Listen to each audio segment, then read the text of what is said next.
What up, this is Rama Screen covering movies, TV, and entertainment, and here's my review of Netflix's new documentary series, Myth and Mogul, John DeLorean. Hey, before you watch my review, please subscribe to my channel, press that like button, and ring that bell so you can get notified whenever I post new videos. And if you'd like to help support this channel, please do so at patreon.com/ramascreen. That's patreon.com/ramascreen. Let's rock this. Dude, I kid you not, over the past 3 years, there had been 3 separate documentaries made and released about the late John DeLorean. 2019's Framing John DeLorean, last year's DeLorean Living the Dream, and now this. So, are there differences between the 3? Yeah, but not much really. All of them even feature the same talking heads, including John's actual family members. Which is why if you have already watched one, then you are pretty much familiar with John's life story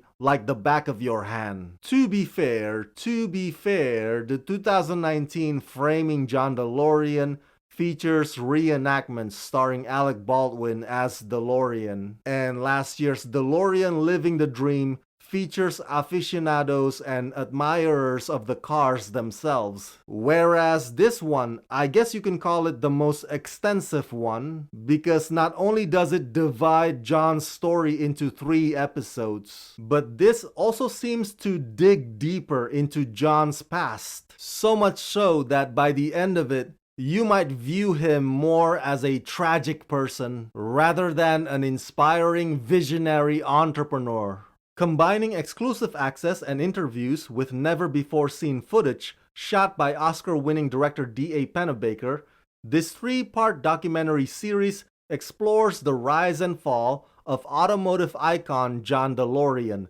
the poster boy of late 70s corporate greed, epitomizing these hubristic times with his grandiose vision of the car of the future.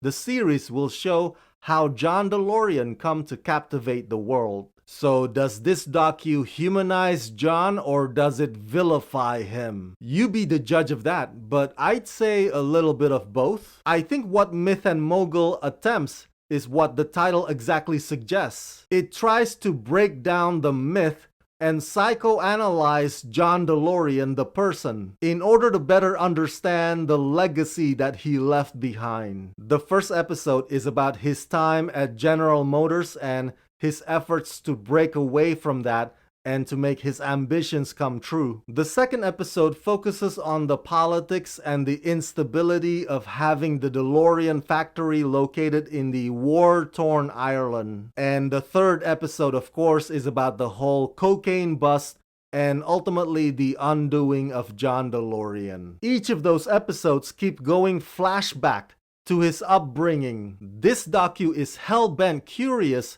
that maybe there's some kind of a secret there to unlock from his childhood. The people that I really feel kind of bad for are the talking heads. For them to keep showing up like this for 3 separate projects and regurgitating the same memories over and over again, it must feel annoyingly repetitive for them. Again, for the 1000th time, I cannot emphasize this enough. If you have already seen the other 2 previous John DeLorean docus, then you're good to go in terms of knowing who John DeLorean was. And so words like illuminating and enlightening and informative are something that I would use very loosely in describing Myth and Mogul. But the million-dollar question remains. This begs the question, why are there all of a sudden 3 John DeLorean docus popping up? Is there an audience increasing demand for it? Is there a lesson that we can take away from John DeLorean's story for us today in 2021? Not really. Even the world of corporate automobiles today